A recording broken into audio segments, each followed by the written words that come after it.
Michael. We gonna do this one the right way. Groove. Smooth. Ooh. White gold. This the feel, this is soul. This the feel, this white gold. This the real, break the mold. This the feel, don't let go. This the feel. Class in session. Hey everyone, thank you so much for tuning in on our episode, Class in Session. My name is Abigail Rodriguez and I'm with Dr. DaQuan Bashir. Thank you so much for joining on our episode, What Does Justice Look Like with Equality? So we're going to talk about different things such as diversity, equity, inclusion, the government shutdown, and community action. So Dr. Bashir, where did you go to school?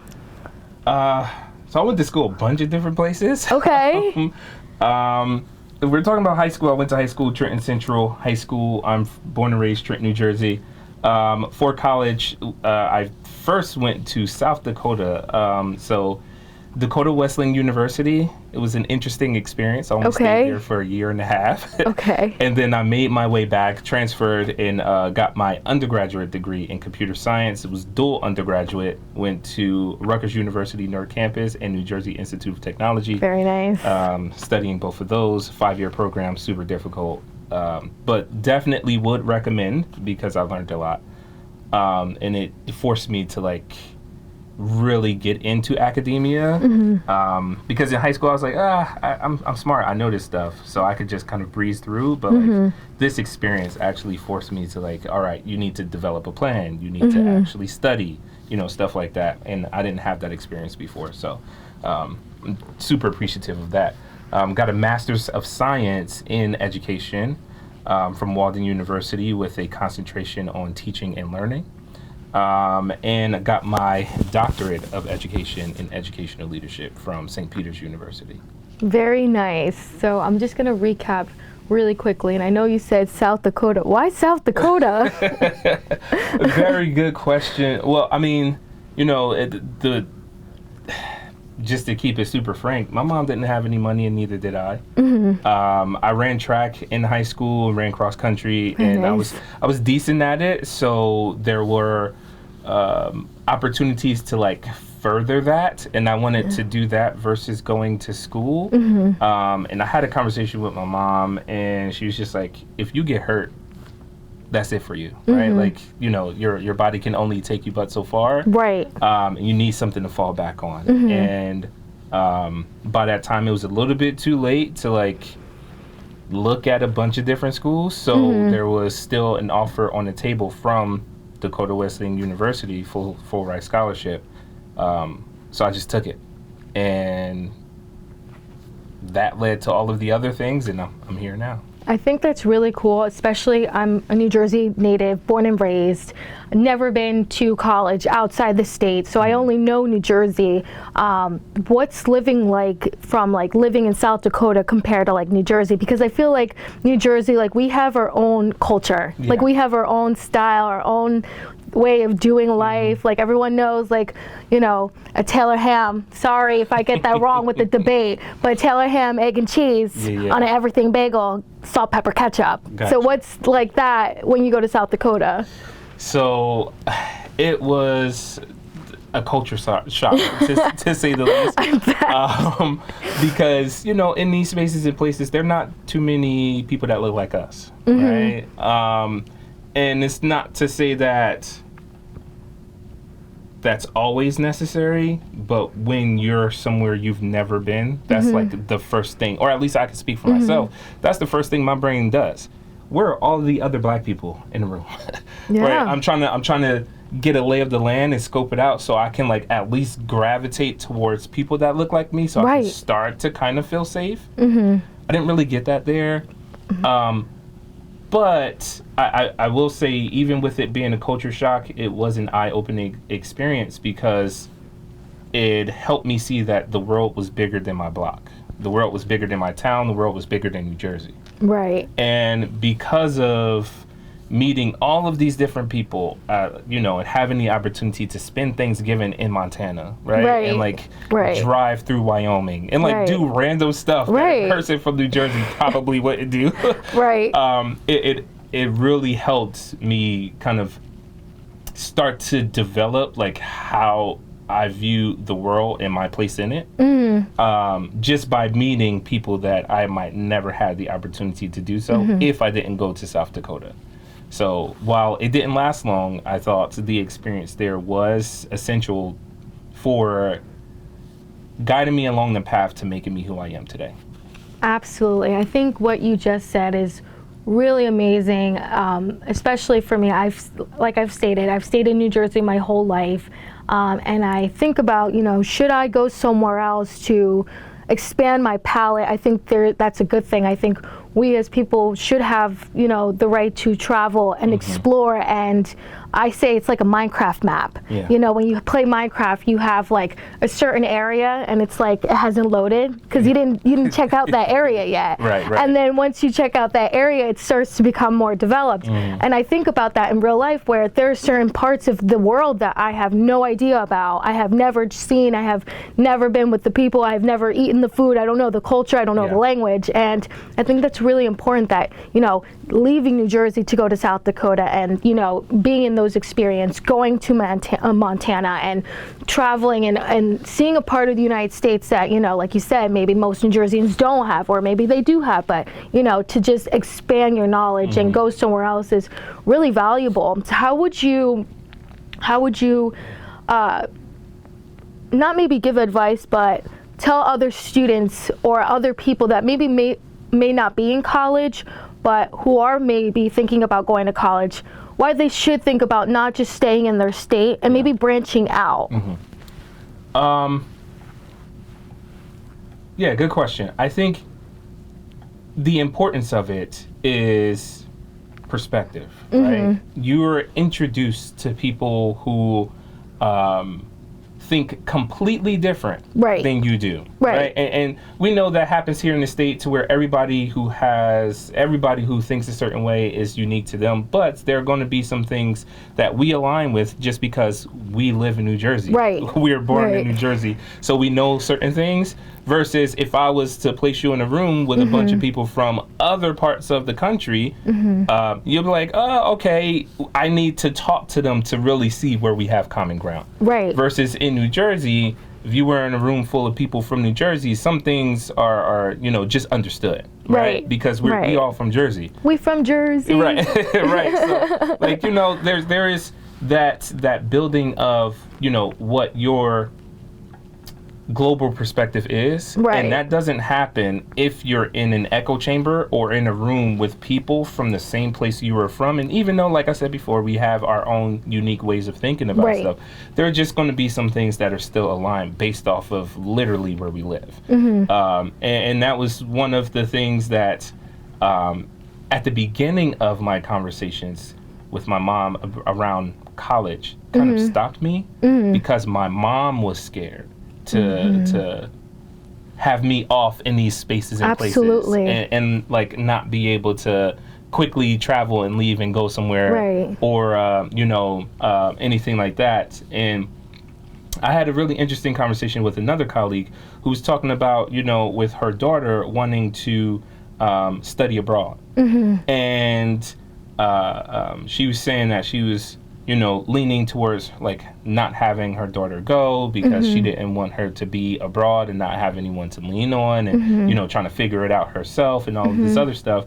And she said she had a conversation with her significant other just about this, and he was like, you know, we can't let our fears determine what our child's life is going to be, and what they're going to do, and you know, I think as it pertains to your question, having that conversation with, you know, students having that conversation with the people they know, love, that is going to offer guidance to them, and just saying like, hey, this is why I want to do this thing, whether that be staying local or going to a different state or going to a different country to receive their education.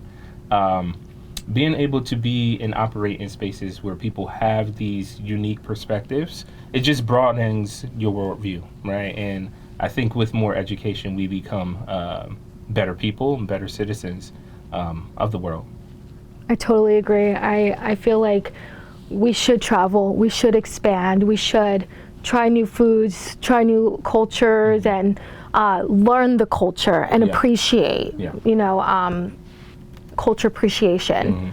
And understanding that, you know, I feel like a lot of us share that with food, music, art, and to not just stay in your like own little, you know, homogeneous life. It's nice to have a little bit of expansion. Yeah, for sure.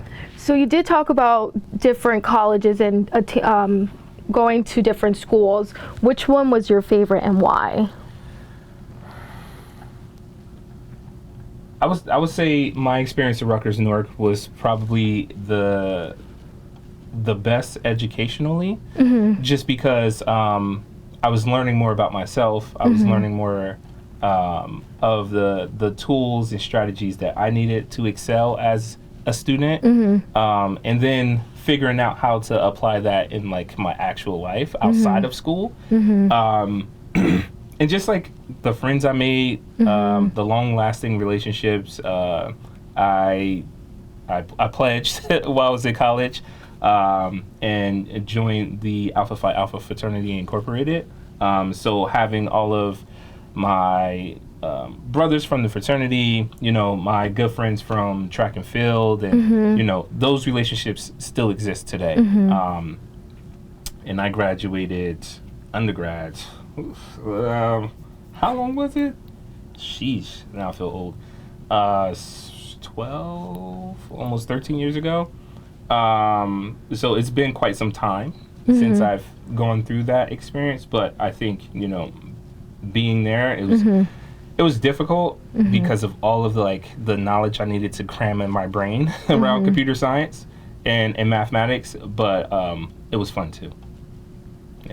What would you say to students that are thinking about going back to college or feeling a little bit unsure whether they should continue education or they want to take a gap year, or just kind of in that stage of life of unsureness? What would you say to those students? Do what's best for you. Okay. Right?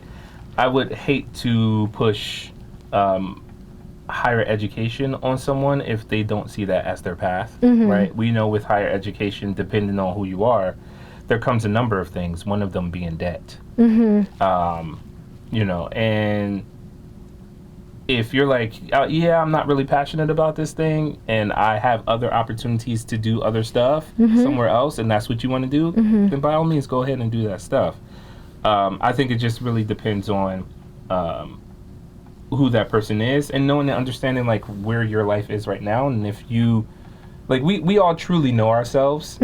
The question is, are we true with who we are, right? Yes. And say it louder. And because of that, sometimes we jump into stuff and we know we shouldn't have did it. Like we know we weren't going to like give it our best effort.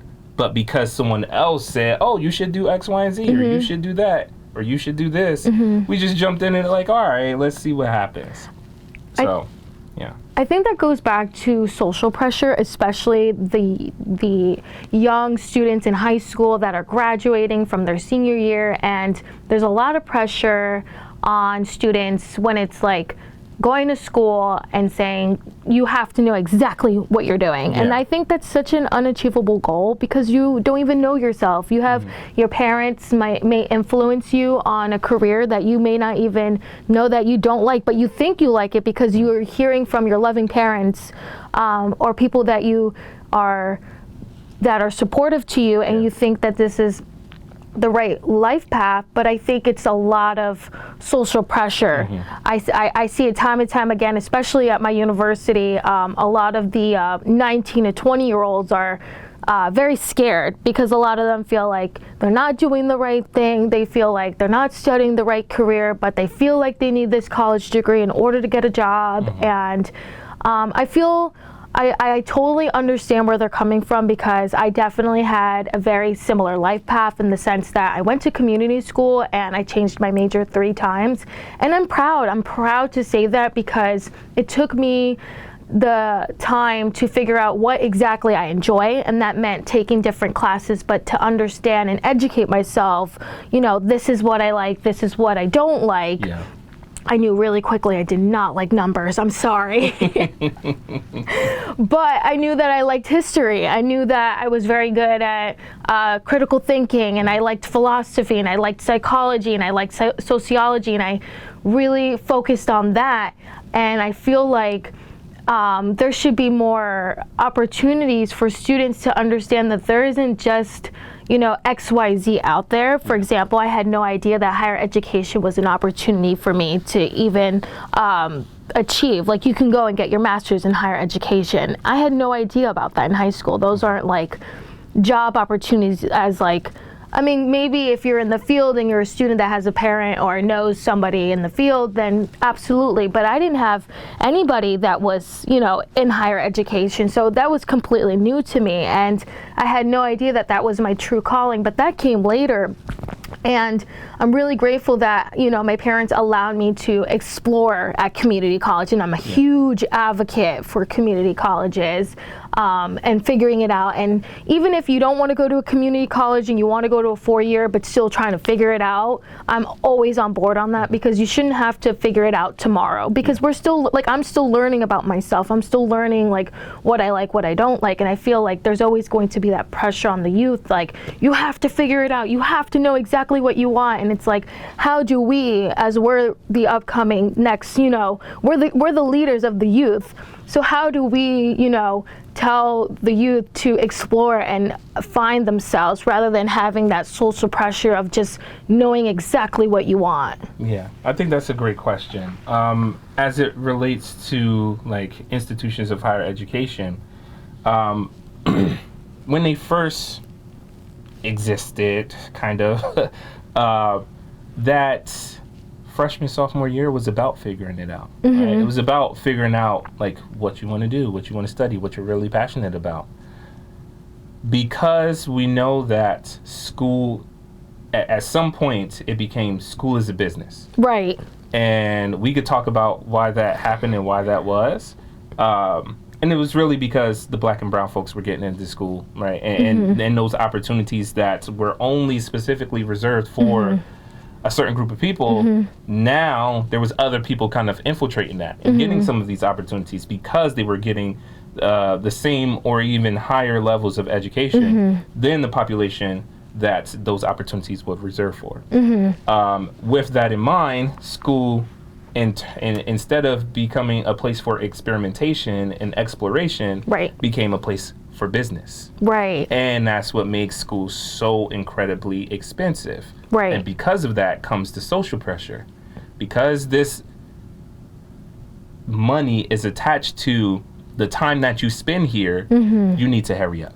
Right. Right. And that's, instead of take your time, figure out what you want to do, explore, stuff like that, is you need to hurry up, get this degree so you could get up out of here. Because every second, right? We just said it earlier, time is money. Right. So every second that you are here, I am being charged X, Y, and Z amount of dollars. Right. And that is the flip that I have seen in terms of, how higher education should be to how it is now. And one of the great things in terms of, just the exploration of trying to figure out what passions and things that you care about are, and it's, if you're thinking about higher education or additional education after secondary, after high school, you have a couple lanes, right? One is you can try to get an apprenticeship or an internship, right? And trying to figure out what your lane is going to be even before you sign your name on the dot for X amount of dollars for education, right? If there is an organization or a business that will take you on for an internship, I say do it. I will say, depending on who you are, do not work for free. Right. Because it at some point just becomes exploitation. versus you trying to actually learn. That is something to kind of just, in some tools, keeping your ears out around and your eyes open just around like how's this organization's structure is as it relates to internships or externships or apprenticeships. Are they going to pay me? Are they going to require me to be here at a certain time every single day, wear a certain thing? Like when it starts to get super detailed like that, you should be getting paid for the work that you're doing. So that's one option. Another option is just like you were saying, going to a community college and, figuring it out from there. When I was in high school, there was this thing called NJ Stars. I don't even know if it exists anymore.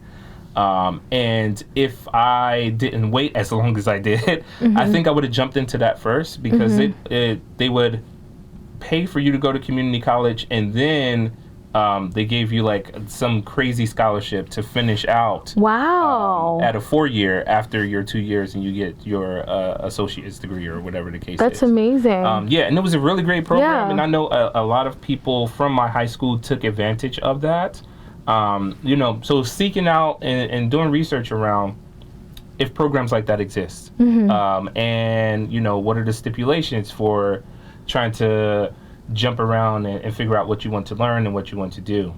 And I would say don't close yourself off to opportunities to learn, because that's how you figure out, what it is that you really want to do and what you're well suited for. So if there's opportunities to learn stuff, engage with it as best you can, as fully as you can, and hopefully the rest will be history for you. I love that. And I love that you're right, that college is now a business, and before it was more exploration. And I'd love to talk more about that, but right now I would love to know, so what is your role right now? What do you do, and who are you? Yeah, so Dr. DaQuan Bashir, born and raised Trenton, New Jersey. I love where I'm from, that's why I say it so much. And I think my story is a powerful one. But it isn't like super duper unique, right? As to say that I'm the only person who accomplished something like this. I lived in the projects growing up, and I was having the time of my life. Like, I felt safe. My mom did a great job raising us. At that particular time, it was community, still felt like community. But as you get older, you start to see the cracks and the things that need to be fixed. And it's just about what are we going to do to fix them? And at the very least, raise awareness so that the people in power can fix them. Absolutely. So that is to say, all of that now has led me to the role I have now with the organization, which is the Associate Director of Human, Civil Rights, Equity, and Governance. Yay! Yeah, thanks. It's a mouthful every single time I say it. That's such a cool title, though. Yeah. That's such a cool title. Yeah. And I have a counterpart that works with me and has the same title. I work on the Human, Civil Rights, and Equity piece of that, and my counterpart works on the governance piece of it. So we split duties. As we think about human, civil rights, equity, it is not a single player sport. It is not something that only I should be doing. So anytime I create something or I'm having a conversation about this stuff, I'm always trying to call people in so that we can do this together. It's super true that many hands make light work. And we get the best solution when there's more people involved, right? We talk about diversity of perspective, and that's how we generate like the best ideas. If we just have the same person in a room or the same type of person in a room, you'll come up with some stuff, but is it really good? Right? And it doesn't solve the issues that we need them to solve. Right? So that's why when we think about diversity, equity, and inclusion, that's why diversity the D in that is super important, because we come up with the best ideas. You know, just looking at the history of this country, in terms of progression, it has been through diverse people who have, you know, thought about how we can improve systems, make things better, all right, invent, right, organize, strategize, all of these things is not coming from one type of person, right? So we need everybody at the table. We need everybody's support. So yes, I love that. I always say it. We need to have everybody at the table. That's my favorite quote. I always say it time and time again, how I think of diversity. I think of it like a dinner table. Yeah. And then we have everybody sit at the dinner table. And my grandma, my abuela, you know, she had the fold-up chairs. So even though we didn't have, you know, the regular chairs, you brought a fold-up chair. And you were going to sit at the table. And that's what diversity looks like. Everyone's sitting at the table and we're all sharing dinner. Yeah, I love that. Yeah, me too. I love it because it's like we should be able to celebrate one another. And you're right, like this country was founded because it was through immigrants, and you know, we're the melting pot. In American Sign Language, this is melting pot. So I love that. And it's beautiful. So what is something that you find very exciting about your job? The opportunity to create and make new and interesting things. I said it from the beginning of like getting this role. Anything that I do is going to be completely new to the organization. I try my best to pay homage to what has happened and like the efforts people have made in regards to the role, but also new times call for new ways of thinking, new solutions, and making sure that sustainability is in there, like at the core. Yes. Because as it relates to just like, not even just my job, but just equity work in general, like, it needs to outlive all of us. Right. Right. And it needs to, this is something that is ongoing. Yes. So with that, just the opportunity to like add those things in and create stuff. You know, one of the things being like the fellowship, and that's where this cool like little mug comes from. You know, and it's not something that the organization had before. But just seeing how it's like taking off and making waves and all of that, I'm super proud of it. I'm so happy and so excited, Dr. Bashir, to see like all of the hard work you've done and to see more of it coming in the future. And I can see that you're so passionate, and it makes me excited because I love talking about these topics. I want to talk about it with more constituents and fellows and everybody, peers. It doesn't matter. I think these are conversations we need to have more of, and we need to start chipping away and break that ice, because I feel like sometimes people are very shy or maybe intimidated about talking about that, but we need to be talking about it. Like we have to. We have to, as a collective, we have to have those conversations. Yeah. So we're gonna move on to our second segment. So what does diversity, equity, and inclusion look like to you?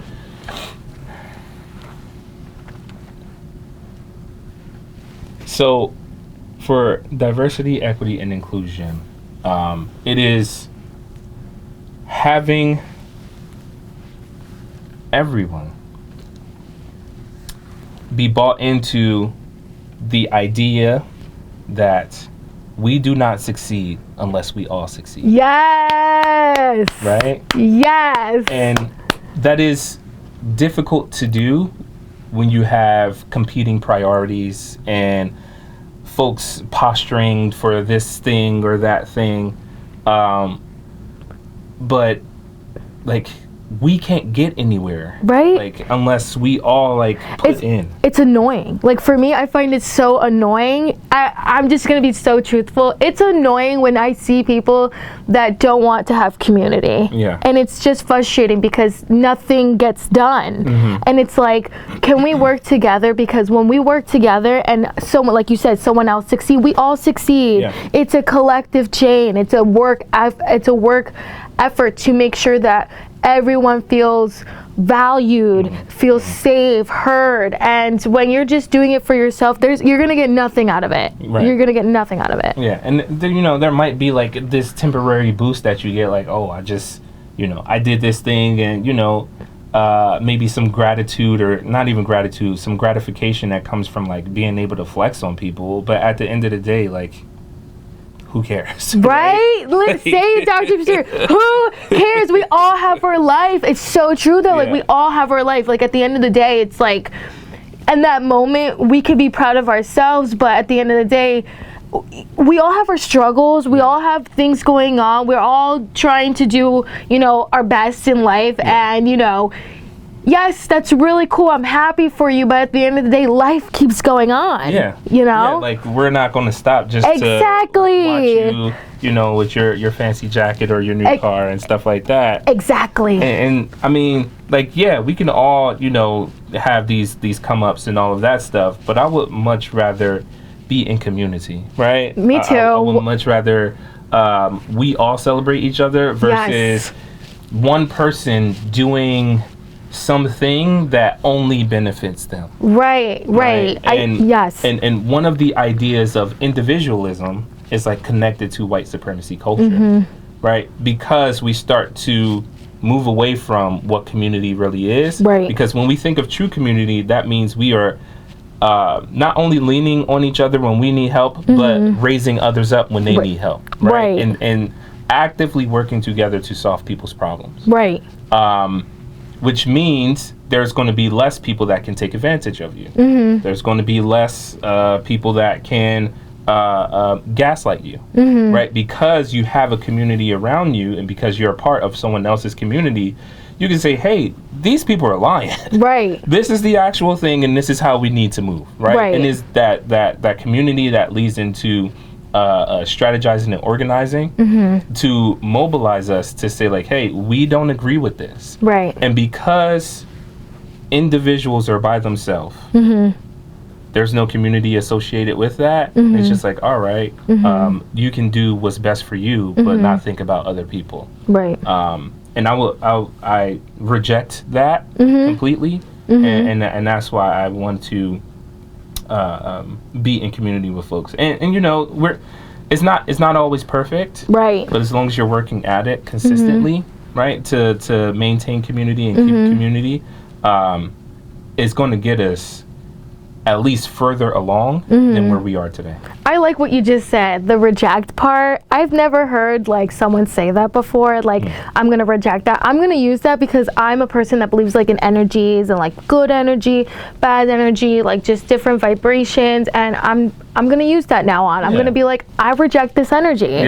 This is not healthy. Like, this is not good for me. I like that. That's a really good mindset to have, and to be also like emotionally aware and have like social awareness too about like, this is not okay. Yeah.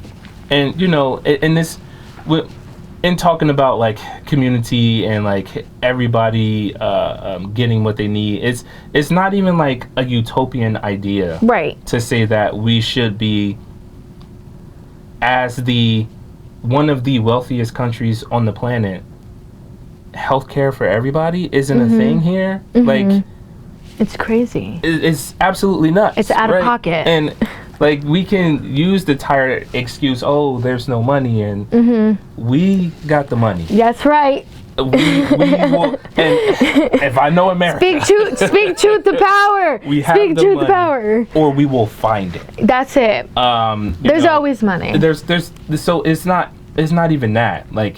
And that is not a truly like utopian idea, right? And it's not to say that it's going to be sunshine and rainbows all the time, right? But at the very least, everybody being able to eat, right? Everybody being able to live healthy lives is something that every single that's just the standard though. Like, that should just be the standard of living. Like, it should just be, that's just humane. Like, we need that, like, as a society. There's no ifs, there's no buts, like, there's no, it's just, that is it. Like, you need to, if you're sick, you need help. Like, and you shouldn't have to pay out of pocket, or you shouldn't have to pay amounts of dollars to go and get help.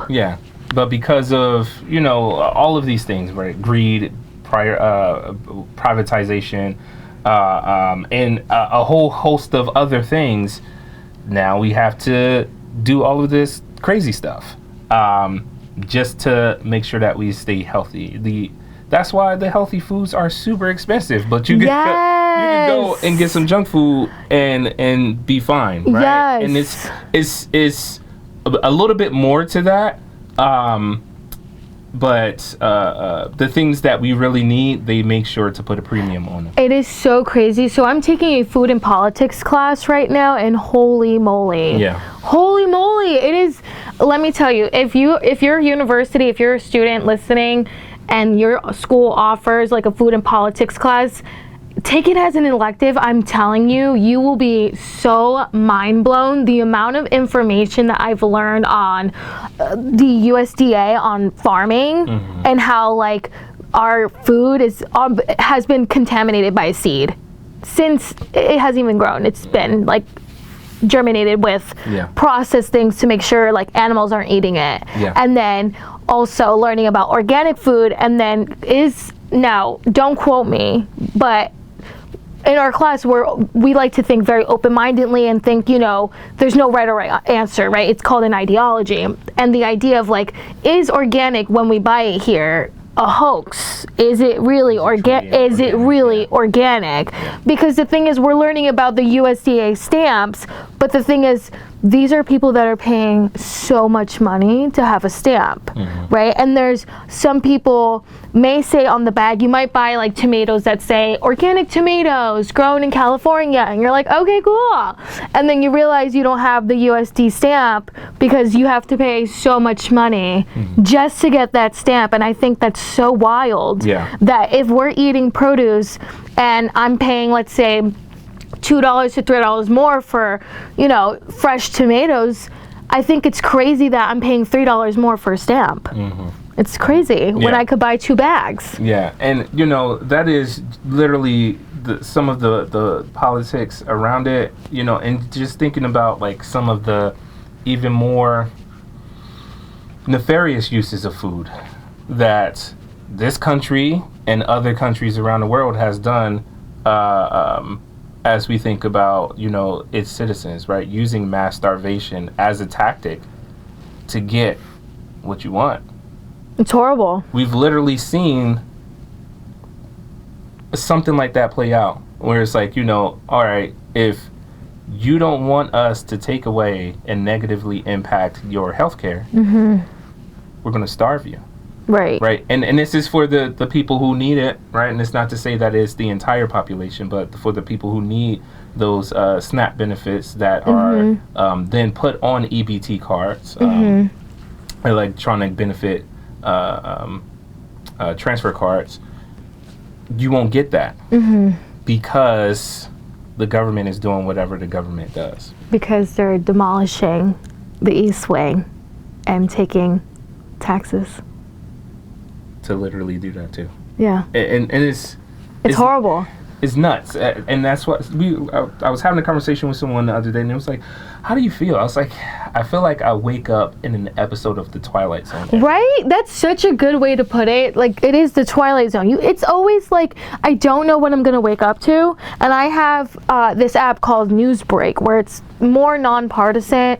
I try my best to have nonpartisan. I like to look at a lot of like articles, and I like to read on my free time, especially like what's going on. And as a political science student, it's really helpful because that's how we're able to constantly communicate in class, especially on different, I'm taking a Chinese and Japanese government class, and a lot of it's what's going on right now currently in Japan and China. So it's definitely helpful to constantly read, but sometimes it can be definitely draining and also very scary, depressing, gloomy, and so much more. And I think tying this back into education, we have a lot of these feelings as adults, and we see that trickling down to our children. And then children not having motivation to do schoolwork anymore. And I feel like we're seeing a lot of this now, and I think it's I don't want to put fingers on anybody, because I feel like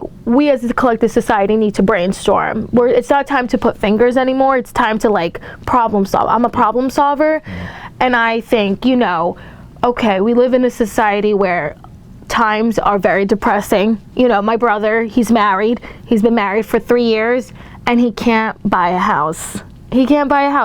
And it's like impossible for him to buy a house because it's a bidding war. It's like they ask for this price, and then they tell him, nope, you have to put a little bit more if you want this house. And I feel like that's so unrealistic. Then why are you listing the house for XYZ number, and then you want, in reality, a different amount? Yeah. That's false hope. Yeah.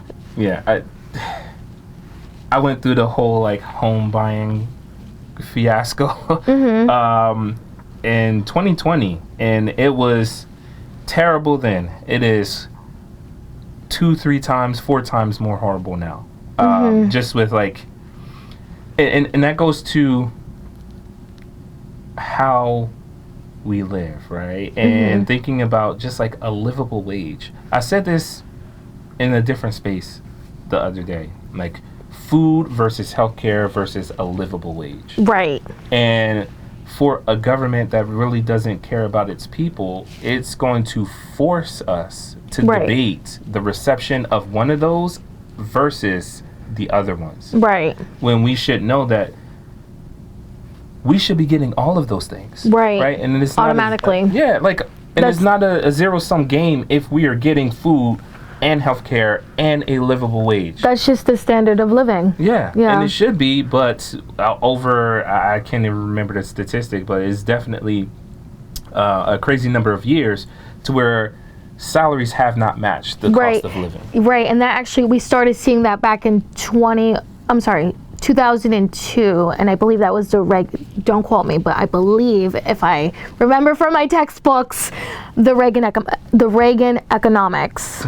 And basically how everything has changed from, the working class to really the, 1%. Yeah. And basically, not taxing the rich as much and giving them cuts. And then kind of we're seeing that really affect. And then, now with the current administration, and we're really seeing a huge spike down so rapidly fast. And it's really horrible and crazy to think about how, a carton of eggs in some places is $8.99, and then you go somewhere else like New York City, if you live in the city, and it's like $18.99. Like, it's crazy. It's crazy. Like, eggs should not be more than like, I think eggs should be like $3, like $3 to $4. I mean, back in the day, my ancestors, and this is something that, my community and other communities have gotten away from in different spaces and places. I know it still exists, having like community farms. Right. And in that community farm, if you really needed it, depending on who you were, those eggs were free. Right. And if you could give some money to the community farm for help with operational costs, then you were giving money to pay for those eggs. I like that. Right. So, and I know there was a community farm in Newark. Yes, there is. Yeah. I believe there still is one today. Yeah. So like stuff like that, right? And that is like one of the ways like we combat some of this stuff that's going on, right? By again leaning into the community and helping each other and developing solutions like that, right? And some of these things are things that our ancestors have done already, right? And it's just because of the change of time and people and the different policies and yada yada yada that we've gotten away from it. That maybe we should just think about bringing back, right? Just imagine if every neighborhood had a community farm. That would be so wonderful, and we're eating from our land. Right. The only thing that I'm worried about is what would happen during like the winter months. Like, how would we get fresh produce? I don't know. That's true. We would have to problem solve there. I don't know. But I do know that in some of these spaces and places where there are community farms, there are also neighborhood grocery stores. Okay. And not like a big chain grocery store. Right. So if you have a community grocery store and a community farm, some of that produce that is being made then goes to that grocery store. That's amazing. To help, grow it, incubate it, whatever the case, but also give it to the people, get it to the people that actually need it, right? So, those other pieces, thinking about like weather and all of that stuff, I'm pretty sure there are some super smart people out there that could figure that out. Right. But, it's just all about having these type of conversations and taking it from there and actually acting on it and not just talking so that it can stay up in the air. Right, exactly. Do you think that globalization is important to like our economy and like how we live, or do you think that we should separate like globalization from, like, example, getting produce from like other countries rather than just sticking here from the United States? That's a really good question. I think in the basic sense, right, thinking about surplus and who can get what, who has access to what, right? So if there is another country that has surplus, right, they have been able to feed their people, and now they just have this giant stock, a pile left, right? We are then actively working with that country to say, hey, you have this stockpile, can you give some like a that trade? And figuring out what that is, but then also we need to think about, all right, who's the leadership, because now they're going to use that as leverage and insert tariff, right? Here we go. Yes. It all comes back to which is sad that we need to think of and create solutions that protect ourselves and our people, because we know the people in charge will not be doing that for us. I don't even think tariffs should even exist. Like, I think it's crazy that we even have import, like, that we make other countries pay to have their stuff here.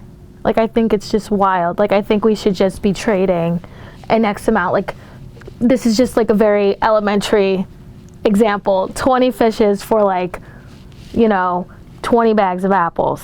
Or like 20 fishes, like, 20 like wheat or whatever, like very basic. But because like tariffs are new, and this is something I'm learning about too, like they've always existed, but we're really seeing it now in time too. Like they have not, it's newer, so it's interesting. Yeah, and it's more so the active use of what the tariff is, and like the leverage that whoever's instilling that tariff thinks that it's coming with, right? He who shall not be named right now.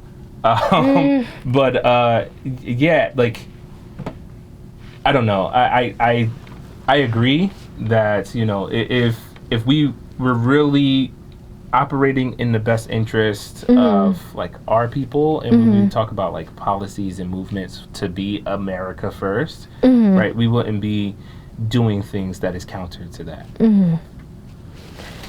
I'm gonna ask, what would you say to people who have been affected by the layoff of DEI? I think the first thing is those organizations and companies that now want to turn around and say, oh, because this is not a thing anymore. Target. Among many, right? But yes, definitely Target. They didn't really care in the first place, right? It was just like the thing to do at the time, right? Because the country was going through a time of like racial unrest, and like folks' eyes were finally somewhat being open to like the reality of what this is. It's like, oh, maybe we shouldn't harm people of color because of their skin, or maybe we do believe the research that has been out that black children are negatively impacted 3 to 5 times more than that of their white counterparts as it relates to discipline and run-ins with police, right? So let's make this commitment as a company. Let's say we're going to do this thing. We're going to make and establish a diversity, equity, and inclusion office and put an officer there because we care about you. A couple years later, people were being fired. They didn't really care. They were just doing it because it was the thing to do at that time, right? And it helped with marketability, and people selling their stuff. So that is the first thing. These people, these organizations, these companies, they didn't really care, which we knew that to begin with, right? This is just further evidence of that. The second thing I would say to those folks is, you know, like, my heart goes out to them. Right. Because I'm my wife actually is experiencing this because of that, right? You know, and I know how difficult it can be, and how difficult it continues to be, especially considering that I just saw some crazy report. It was like nearly 1 million people lost their job. Oh my goodness. During this administration or something like that. With a good number of those people, it's like 300 to 350, almost 400,000 black women losing their jobs. Yeah. Meanwhile, almost like an equal number of white men were hired into the workforce. So it's tough times all around. Yes. And it's just so upsetting. Like, I'm very upset about how, like, the fact that on the news there was, I believe it was Delta, it was a pilot, and the administration blamed the crash because of a DEI hire. And I was like, are you kidding me? Yeah. Are you really kidding me? And they create these terms and they like hijack other stuff. Oh. I'm so sick of it. I'm like, I wrote this thing on for NJEA just to like give the history about the word woke, and it's really. Do you want to actually talk about that a little bit? Sure. Yeah. You know, so it's really something that came around in the 50s, 60s, 70s. You know, it was really just a saying within the black community to say like, hey, you know, stay woke. Don't let.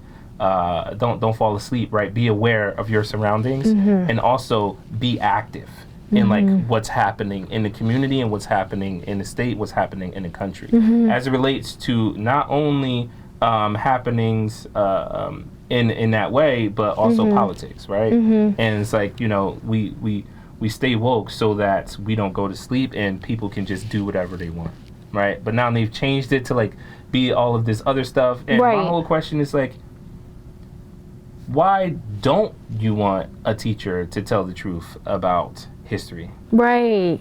Like, why wouldn't you? Right. That doesn't make sense. Right. Right. Why wouldn't you want your child to receive the full and complete knowledge of history of this country? It's very odd. Yeah. So it's like, what is your position? Right. And you can't say, oh, I just don't want my child to feel uncomfortable. That's not yeah. It's not really an excuse. It's not an excuse. Right. It's not. And to me, it falls back into this ideology that they're trying to, I'm not sure, I don't know if, you know, that they're trying to create like the perfect race again. And like, especially we saw that in like the 1940s with like Germany, and like pushing that same agenda almost here essentially. Yeah, and you know, one of the things that I said in the conversation about this the other day is, I'm okay with students being uncomfortable because that means they have identified that something was wrong here, right? There was something wrong, right? If we're talking about the enforced enslavement of Africans, right, and bringing them over to what we know now as the United States of America, which even this country is on stolen land, right? The foundation of this country is on stolen land, but that feeling of being uncomfortable means that, yeah, they can see the atrocities and like the horribleness of what this experience was. Right. But we don't stop there when it comes to education. And that's what that's one of the things that's being left out of the conversation is when an educator is talking about these things, we don't stop at, you know, this is the history and that's it. And then you're just left with this uncomfortable feeling. But we can turn that to now, how do we think about making sure this never happens again? Number one, right? So now we're future dreaming. We're thinking about a future in which is going to support and be made for everybody, right? But also like growing empathy.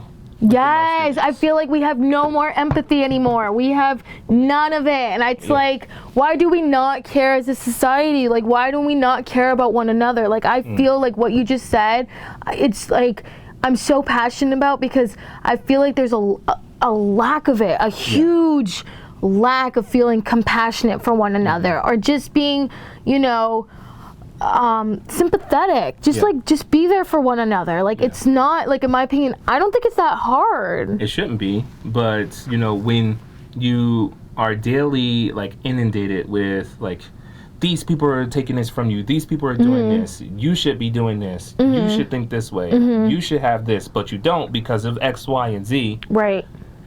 That empathy muscle that we are supposed to be exercising, that sympathy muscle, that compassion muscle that we are supposed to be exercising on a daily basis, it remains unused, right? And muscles that remain unused are weak.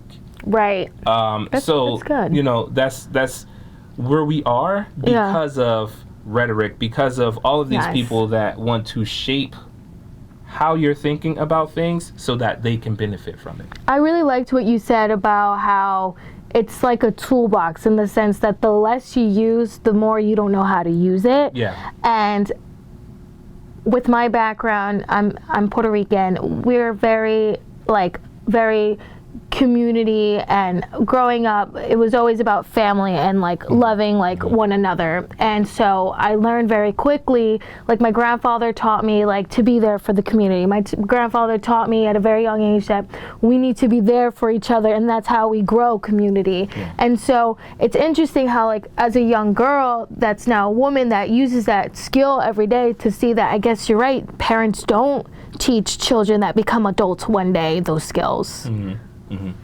Yeah, and and sometimes it's not even just like what's being taught at home, but like how are you making sure? And I'm a father of 2 tiny babies. And I call them babies because they'll always be my babies. Right. My son is going to be 7 and my daughter is 5. Wow. So it's like, how do you make sure that the information that is like they're consuming and the stuff that's coming into them is of the best quality and has the true representation of what this country can be, right? And maybe not what it is right now, because what it is nasty and it's gross and no one wants it. But what can it be, and how do they see themselves playing a part in that, right? So, trying to do my absolute best to create forward thinkers, and with a global lens, and versus it just being America, right? Because we exist on this planet, we exist locationally, yes, in America, but we need to think globally about these things. We do. Yeah. We do. We should be thinking internationally. And now that you say you have kids, which is so adorable, I want to know a little bit more about, are they iPad kids? Do you give them screen time? I do. I mean, it's hard because they're always, it's hard because we are also, as adults, like we're around it all the time. Yeah. And I mean, I love video games. Right. I play video games to my head would fall off, and I ended up just fine. Right. But also knowing and understanding that their brains are still forming. Right. So their face is not going to be in the iPad all day. Okay. They have access to iPads certain days at certain times. That's wonderful. Just because they have that option. Yeah. We read every single day. Yes. Right? And I believe, being someone who is, for lack of a better expression, just because my brain can't think of one, well-read, is on the path to becoming a global citizen. Right? Yes. And just knowing and understanding a little bit more about the world and their place in it. Right. And that's something that I really want to make sure that my children, if they don't receive anything else from me, they receive that. So in terms of like the technology and all of that stuff, it's everywhere in the house. Like, we're not going to escape it. It's just making sure that in moderation. So are they allowed to go on TikTok, Instagram? No. Good. Okay. No Instagram, no TikTok, no social media at all. We block all of that out. They're so young. Yeah. They're way too young for that. And it's just, internet isn't fun anymore. It's so depressing. It's so sad. And everybody just wants to like argue and debate or like flex and talk about nonsense. So it is true. Yeah. No, they're not. Even like for the video games that they play, like the option to like do online stuff, it's cut off. Wow, that's great. Yeah. So we're gonna play together. They that's have great. some cousins and all that stuff that might come over. We'll play together. That's and all sweet. that stuff. But yeah, all of the other like opening them up to all of that stuff, they're too young for that. Right. Not right now. Right. Yeah. I totally agree. I feel like we are seeing a huge spike of children using screens, and it's, again, like, we can't as adults either run away from it. We have screens everywhere. So it's just, you know, in moderation. I'm taking a youth and society class, and that's one of the topics we're talking about is technology and like, you know, the harms. I mean, as adults, we have harms for technology. It can be very addicting. I love TikTok. That's addicting. You know what I mean? I'm like scrolling, and then how has it been like an hour already? Yeah. You know what I mean? But maybe I choose to spend my hour like that. Yeah. It's all personal preference, but again, healthy boundaries and healthy structure with that as well. Yeah, for sure. So the government did shut down for 40 days and now reopen. How can we continue to stay united as a community while facing the fear of another potential shutdown that could last weeks, months, and maybe a year? Yeah, I think taking the lessons of what this shutdowns before have shown us, and learning how to support each other. Mutual aid comes to mind, right? And it was a really big thing during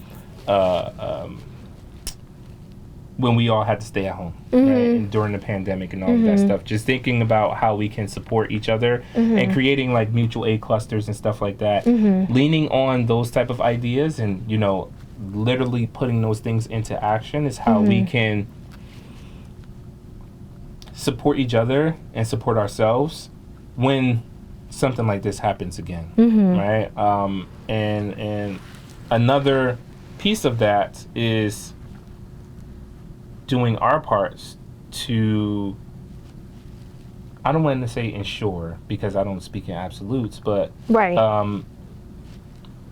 how do we figure out who needs to be in office so that something like this does not happen again? Right. And then not only when they get in office, but holding them accountable. They need to continuously hear from us. I feel like it is our duty as citizens to be critical of these people. Yeah, we should be. We have voted for to say like, hey, you're going to represent us in this high space of government. Right. Like we should be critical of them and they should be hearing from us consistently. Right. And it's not every 2 years, not every 4 years.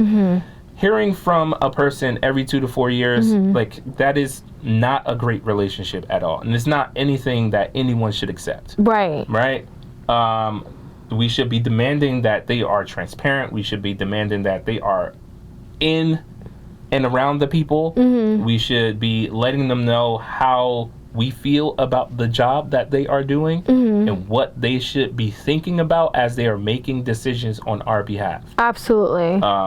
So, you know, thinking of how we position ourselves to keep ourselves safe during these times based on the experiences that we had moving forward, but also voting and not disengaging after your elected or selected official like actually wins. Like continue to hold them accountable. Right. And would you say this is why primary elections are important? Yes, I would definitely say that primary elections are important. Also thinking about what happens in your local elections. Right. What happens on the school board. Like all of that. That's going to have a quicker impact, a more immediate impact on your day-to-day. Those local elections than thinking about the president or you know, vice president or whatever the case, which is still very important. But is making sure that we continue to be engaged. Local elections are so important because those are the people that are going to affect your town, which is like the taxes, the water, gas, everything like that, school boards. And I got involved in my own local government and it was really cool. I got to be a part of the town hall meeting. It was very, such a cool experience. I'm actually a part of a committee in that town. Nice. Thank you. I'm working on stopping overdevelopment in the town because right now there's a huge problem with overdevelopment and not preserving the garden state, the garden, you know, and it's sad because, you know, I grew up there 20 years of my life and it's just become very industrialized and just not the beautiful suburb, town that it was just trees and there were deer and, I always said it was like a zoo, but now there's a lot of like roadkill and there's a lot of like deer on the road, and it's just like so heartbreaking because like these animals deserve to have a life too. We shouldn't have to take away their homes. And then the thing is, they're building like luxury apartments, so it's like they're building luxury apartments but no one can afford the apartments, they're empty, and it's like this big problem that's like a circle effect. Yeah, and thinking about just like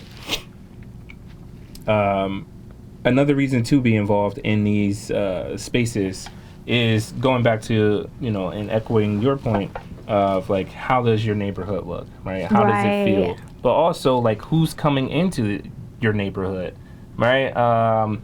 Big corporations that want to build factories that dump and pollute water and pollute the air, right? Yes. The local folks, the local elected officials, they actually talk about these things in these governmental spaces, and they vote, right? There's public comment that is open, right? And you can first look at what policies and things they support to vote them in or not vote them in to these particular seats, but then being active in these meetings and raising hell, especially when something is going to change the quality of living for and it having a negative impact on that, right? So thinking about these power plants, thinking about especially if they're not clean, right? And polluting the air, polluting the water, stuff like that, right? And draining the community of resources. Absolutely. I was just about to touch about the AI plants and how they're actually very, very dangerous. Like, I know, like, as a college student, a lot of college students use AI to make study guides, make notes, and it can be, in the sense, it can be very helpful in that, and I can understand that, but it's also very bad for our environment in the sense that it creates a lot of pollution. It destroys the trees, which eliminates, the animals and their homes. Thirdly, it's also taking up 30% of water to cool down because it's an active computer that needs to constantly cool down because it's constantly being used. And on top of that, these big companies are not being held accountable, and us local people have to pay for that electricity that's being used. So it's a huge disappointment. Yeah, it is. And it's just like, you as a person, you have to decide, like, what am I willing to do without so that I'm not part of the group that's causing harm? Absolutely. Like, you're using AI to create a stupid meme of a stupid thing that you're going to share for like 5 minutes and get maybe like 20 likes on it. That's a waste of time. It is. Like, you're literally wasting water to create this thing that no one really cares about. There was this ad that Coca-Cola made with AI, and it was horrible. Everyone, it just came out. It was their holiday video, and it's garbage. It's absolutely garbage.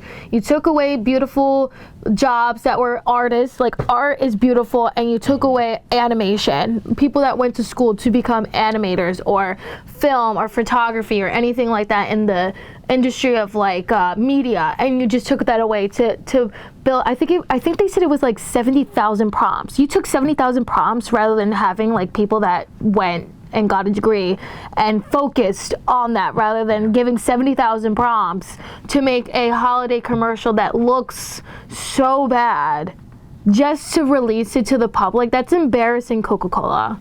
So embarrassing. So, just it really depends on,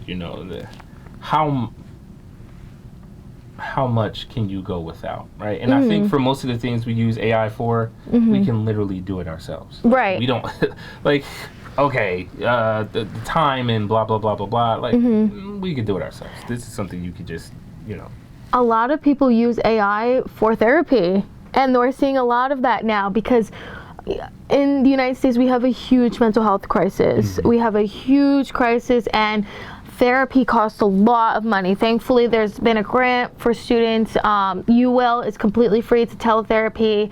You can use it with your student email. Most universities have some counselor on presence that you can go visit and speak to them, which is great because that also helps with cost and reduction. I've used counselors that were on campus, and I had a phenomenal experience. But yeah, we're seeing a lot of that, and it's hard because, maybe if we had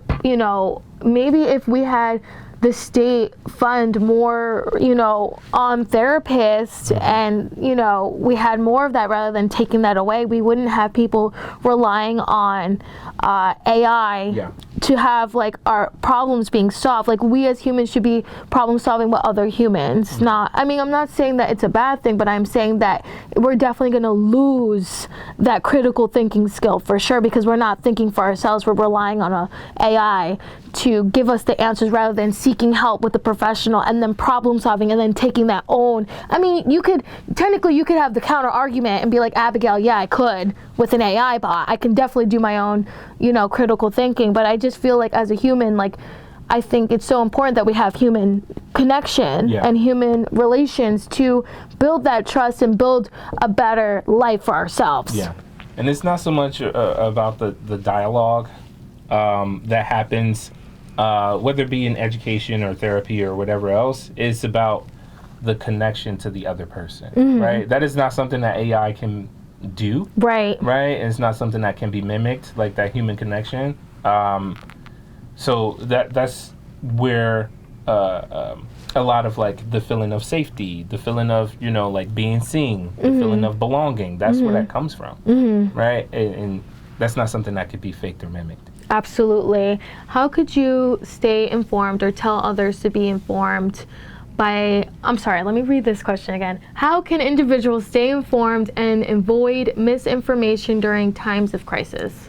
That is a very good question. The first thing is doing your own research. So you can take in news from a bunch of different places, but if you're just going to accept it as face value, then you are most likely to be deceived, most likely to be duped in believing one thing versus the other.